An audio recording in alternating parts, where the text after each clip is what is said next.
네, 네. 이번 주 카톨릭 픽은 먼저 네. 저희가 전해줄 소식이 한 3가지 정도 되는 것 네, 같은데요. 맞습니다. 예. 먼저 성모님에 대한, 바로 내일 또 성모님 축일이시라 아, 네. 성모님에 대한 이야기를 해야 될 것 같은데 음흠. 성모님 생신이 언제인지 아세요? 8월 15일?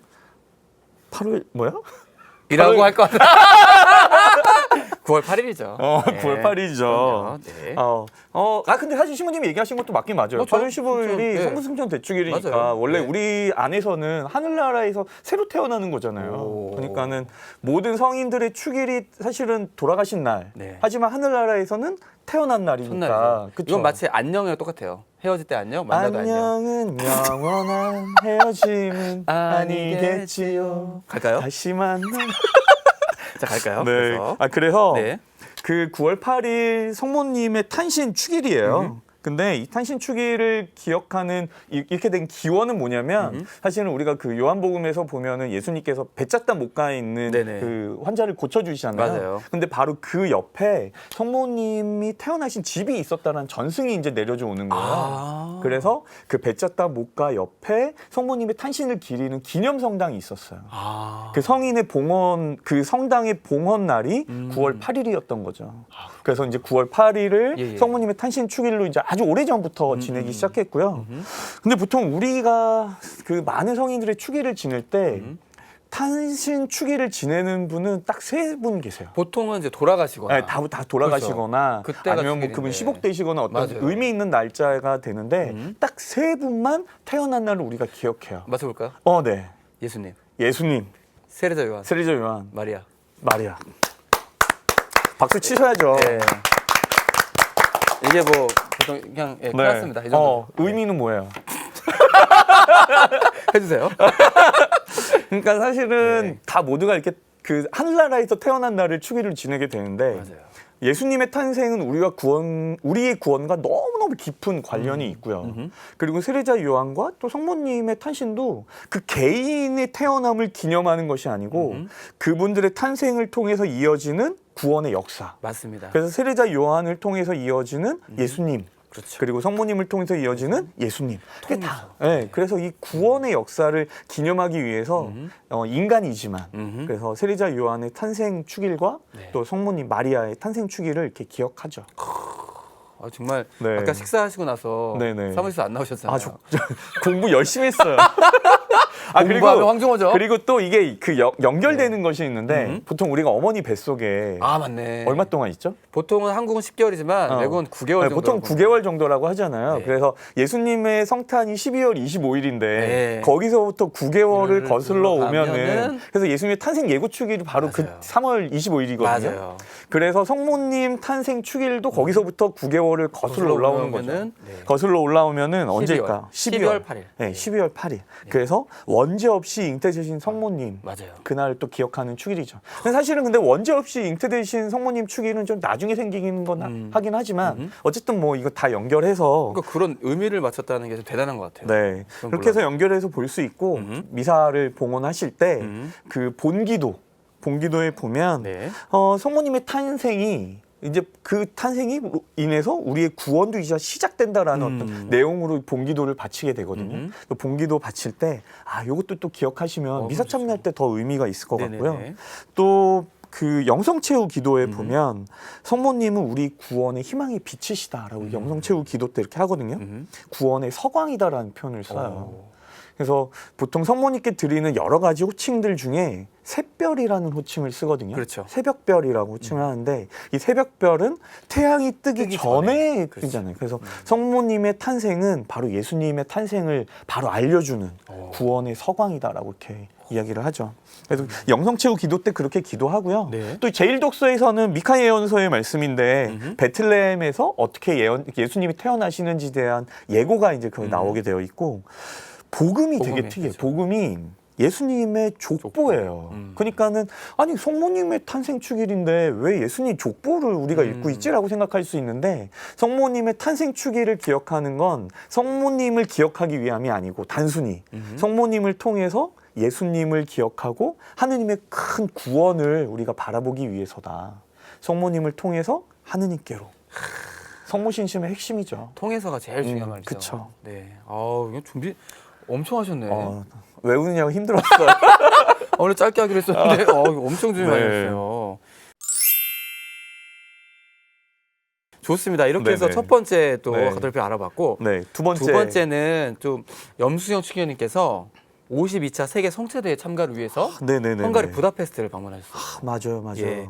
근데 거기 또 좀 가슴 아픈 일이 있었잖아요. 저희가 맞아요. 2019년 2019년에 5월에 부다페스트 다뉴브강 네. 다뉴브강에서 유람선이 발생한 침몰했죠. 허블 레이나 유람선에 침몰했는데 네. 지금 사진에 보시면 나와 있지만 네. 거기에 또 이제 희생된 이들을 추모하는 저 네. 추념비에서 네네. 이제 추기영님께서 기도하시는 모습입니다. 네, 세계 성체 대회 이제 참석하기 위해서 지난 월요일 날 추기영님이 나가셨고요. 네네네. 이제 우리나라 대표단으로는 장신호 주교님하고 염추기영님 같이 가셨고 또 이제 신부님도 몇 분 더 가신 것 같아요. 네네네. 교우분들도 같이 가셨으면 너무 좋았겠지만 사실 코로나 때문에 네. 저희가 이렇게 다 참석할 수는 없었고, 맞아요. 그래서 이제 소수의 인원으로만 참석을 했는데 추기영님께서 그 부다페스트 도착하시자마자 바로 거기를 가장 제일 먼저 그곳에 가자고 이렇게 말씀하셨다고 아, 그래요. 그래요? 네, 그래서 가서 이제 기도하고 또 희생자들을 위해서 이렇게 기억하셨다고 이렇게 하고요. 네네네.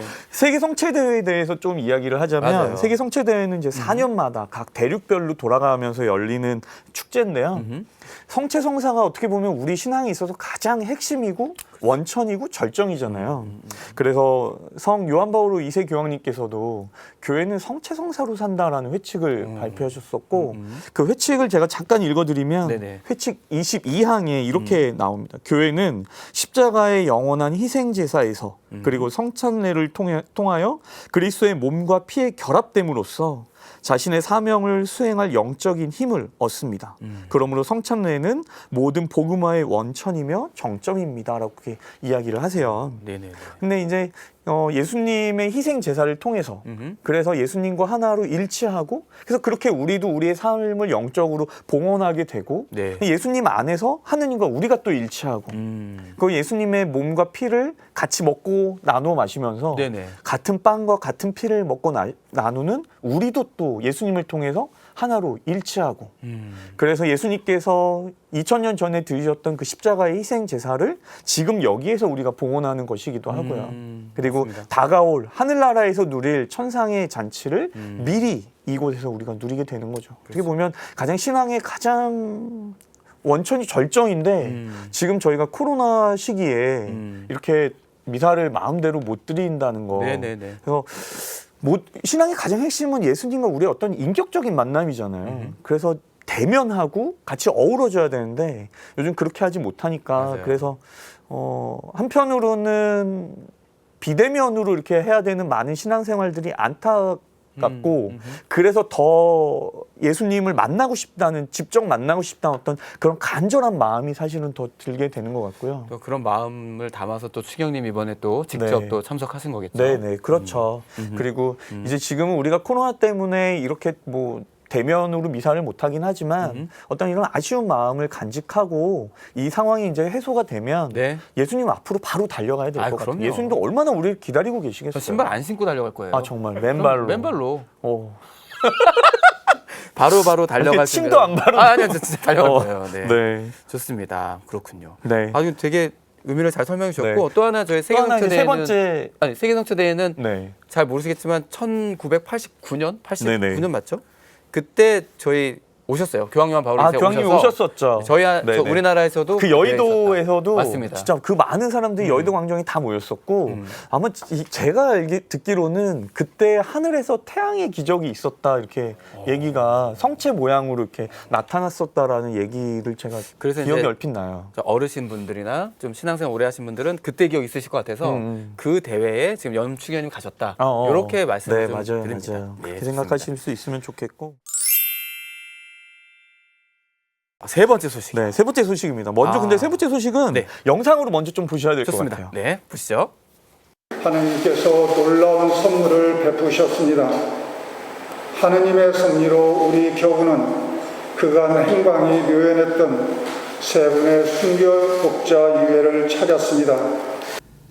복자 윤지충 바오로와 복자 권상은 야고보는 1791년 시내박해 당시 순교한 한국교회 최초의 순교자로 꼽힙니다. 또 복자 윤지연 프란체스코는 윤지충 바오로의 동생으로 1801년 신유박해 당시 순교했습니다. 새 복자의 유해는 전북 완주군 초남이 성지 바우베기 성역화 작업 중 우연히 발견됐습니다. 주인을 알 수 없었던 묘지에서 순교자의 인적사항 등이 적힌 백자사발석과 유해를 발견한 김성봉 신부는 당시의 놀라움을 잊을 수 없다고 말했습니다. 이곳에서 첫 순교자나 윤지현 복자 유해가 또 발견되리라는 가능성은 전혀 예상치 않았기 때문에 기쁘기보다는 상당히 놀랍고 당황스러운 그런 기분이었습니다. 전주교구는 유전자 검사와 연대 측정, 유물의 명문 등을 근거로 발견된 유해가 새 복자의 것임을 증명했습니다. 새 복자의 유해 발견은 더 많은 순교자의 유해를 찾는 신호탄일 가능성도 제기됩니다. 전주교구 호남교회사 연구소장 이영춘 신부는 순교자 옆에 또 다른 순교자의 유해를 모시는 당시 관습을 근거로 주변에 더 많은 유해가 있을 수 있다는 전망을 내놨습니다. 순교자 성월 첫날, 새 복자의 유해 발견을 선포한 전주교구는 오는 16일 초남이 성지에서 새 순교자의 현양미사를 봉헌하고 유해 안치식을 거행합니다. 또 오는 24일엔 새 복자의 유해 발견 관련 보고서를 공개하는 보고회를 진행할 계획입니다. CPBC 장현민입니다. 어우, 네. 순교성월 첫날에. 네. 예. 그리고 또 저희 카톨릭 평화신문 보시는 분들은 네. 또 이렇게 이번 주에 저희가 저희 배송 나갈 건데요. 네. 신문에 아주 크게 일면에 아주 자세하게 나와 있으니까는 네네네. 저희 카톨릭 평화신문도 많이 구독해 주시고. 아니, 제가 사실 오늘 아주 자세하게 한 30분 정도 설명드리려고 하다가 네. 신문 나온 거 확 접었잖아요. 신문하고 뉴스하고 지금 다 있어. 네, 확 접었잖아요. 저희가. 그래서 집에서 네. 이렇게 신문으로도 보시고 네네네. 또 저희가 지금 뉴스도 만들었으니까 뉴스도 보시면 더 좋을 것 같고요. 네, 근데 뭐 저는 보면서 한 가지 또 궁금한 게 있었어요. 뭐냐면 아니 이분이 어떻게 첫 번째 순교자이냐? 그런 이 질문을- 표현이 누가 그렇게 아주 그러니까요. 이렇게 이거를 누가 이렇게 자연스럽게 하실 수 있을까? 그러니까요. 네. 그래서 찾아봤어요. 네네네. 찾았더니 지난번에 저희가 소개해드렸던 네네. 김대건 안드레아 신부님 여기 네, 서한지 맞아요. 네, 여기서 네. 16번째 서한의 가치에 동봉한 맞아요. 순교자들을 위한 기록 보고문이 있었어요. 맞아요. 그 내용에 보면은 어떤 네. 게 있냐면 김대건 신부님께서 직접 말씀하셨거든요. 그걸 한번 읽어드릴게요. 네. 자, 책을 펴놓고 네. 뭐 아무데나 펴드리면 아무데나 펴놓어도 돼요. 어차피 딴 거 볼 거니까요. 아 그래요? 페이지는 여기쯤인 것 예, 같아요. 페이지는 요쯤입니다. 네. 탁월한 학자인 윤지충 바오로가 그리스도의 신앙을 위하여 용맹하게 투쟁하다가 가톨릭교회 신앙을 위하여 거룩한 피를 흘려 순교하였습니다. 이분이 바로 조선의 첫 번째 순교자라고 김대건 신부님께서 기록하신 거죠. 김대건 신부님께서 순교록을 이제 처음 보고하시면서 네네네. 거기에서 첫 번째 순교자라고 이렇게 하셨고 맞습니다. 밝혀주셨죠. 윤지충 복자에 대해서는 사실 그 우리가 진산 사건으로 알고 네네네. 있잖아요. 네네. 그래서 그 정약용하고 같이 고종 사촌 지간이었다고 하고 해서 이렇게 그 교리를 배우고 그리고 세례를 받고 네네네. 그리고 또 아마 어머니도 같이 이렇게 세례를 그 신앙을 가지고 계셨었나 봐요. 어머니께서는 그 하느님 말씀대로 하라고 이렇게 돌아가시면서 아마 유언을 남기셨던 것 같아요. 그래서 제사를 지내지 않고 근데 여기서 조금 더 한 걸음 더 나아가서 이제 그 신의를 이제 아예 제사를 안 드리겠다는 마음으로 이제 좀 없앴죠. 불태우셨죠. 네, 불태우셨죠. 네. 근데 이제 그게 사실은 조선 시대에서는 충과 효가 어떻게 보면은 나라의 그 근본 사상이잖아요. 그렇죠. 부모님께 효도하고 그 다음에 임금을 섬기고. 그렇죠. 그러니까 어떻게 보면은 그런 어떤 제사를 안 지낸다는 것이 단순하게 보는 것이 아니고 국가를 전복시키는 어떤 그런 나쁜 사악한 무리라고 이렇게 생각을 했었던 것 같아요. 맞아요. 그래서 박해를 좀 많이 받게 되고 또 오해를 받았다 그래요. 그래서 뭐 그럼요. 어머니 제사를 안 지내는 것뿐만이 아니고 뭐 어머니 시신을 뭐 어디 갖다 버렸다더라 뭐 이렇게 해서 여러 가지 오해, 그러니까 막 네네. 그런 비난을 받고 그러면서 이제 좀 사람들에게 손가락질을 당한 거죠. 그러니까 그때 당시 그게 대단하다고 얘기하는 게 저희가 이제 양반과 평민 계급이 있을 때 평민에 대한 어떤 그러니까 가톨릭을 받아들이는 그 방식이 좀 달랐거든요. 네네네. 그러니까 하느님 나라를 꿈꾸는 이 세상에서 죽고 다음 세상에 일단 희망을 다 같이 받겠지만 사실 양반에게는 모든 걸 던져야 되는 상황이에요. 그렇죠. 자신이 가지고 있는 어떤 그 당시 신문 사회 그럼요. 속에서 자신이 누리고 있던 기존의 것들을 다 내려놓아야 되니까. 그래서 그걸 내려놓으면서 받아들일 거냐 네. 아니면 유지할 거냐의 문제에서 네. 다 내려놓으셨다고 볼 수 있죠. 그리고 뭐 친구 관계나 인간관계가 사실 다 끊겼을 거예요. 그럼요. 가문에서부터 뭐 그럼요. 효를 불효하는 불충이라고 해서 많이 무시를 당했을 텐데요. 네. 좋습니다. 네. 그리고 이제 마지막으로 정리를 하자면 네. 그 복자 윤지충 바오로가 처형된 자리, 사실 그 자리는 예전에는 난문이 있던 자리거든요. 네네네. 전주에서 거기에서 많은 순교자들이 나왔고요. 맞습니다. 또 유한검 복자도 사실 거기에서 네네. 순교를 당하셨고 그 곳에 세워진 성당이 전동성. 전동성당이죠. 네. 로마네스크 양식으로 건설된 성당인데요. 근데 그 성당에 가실 때 꼭 하나 기억하셔야 될 것이 그곳이 이제 남문이 있던 그 성벽이 있었는데 일본이 이제 그 건물을 이제 허문 거예요. 그 허물 때 전동 성당의 주인 신부님께서 그 성벽 돌을 가져다가 주축돌로 삼아서 전동 성당을 지으신 거예요. 근데 그 성벽의 그 돌에 순교자들이 거기서 참수당하고 효수당하면서 그 피가 서린 그 묻어있겠죠. 돌이잖아요. 그렇죠. 그럼요. 그러니까 순교자들의 피 위에 전동성당이 지어졌으니까 전주에 가셔서 괜히 뭐 이상한 문어꼬치 이런 거 드시지 마시고 통튀김 오징어. 그러니까 네. 전동성당에 가셔서 네. 순교자들을 기억하면서 네. 윤지충, 복자, 또 유한검 뭐 여러 다른 뭐 지금 오늘 유해가 발굴된 권상현 역시 마찬가지고요. 네. 윤지현도 윤지은 역시 복자. 네, 네네. 다 그분들의 그 피와 땀이 서려 있는 곳이니까 네네. 그곳에 가서 같이 기도하실 수 있으면 좋겠습니다. 예, 좋습니다. 아, 이건 길었네요. 달려왔네요. 네. 네. 짧게 한다고 했는데. 네, 댓글로 백과사전 같다고. 그리고 아까 댓글에서 네. 84년도 교황요한 네. 바오로 2세의 방문을 얘기하신 분 계신데 네. 맞습니다. 그때는 시복시성 때문에 네. 오셨죠. 네, 시성식하러 그 맞습니다. 교황님께서는 우리나라에 2번 그때 오셨었으니까. 네네네. 첫 번째 방문이 네, 그때였죠. 오해하지 않으셨으면 네, 좋겠고요. 좋습니다. 자, 이제 가톨릭 픽은 여기서.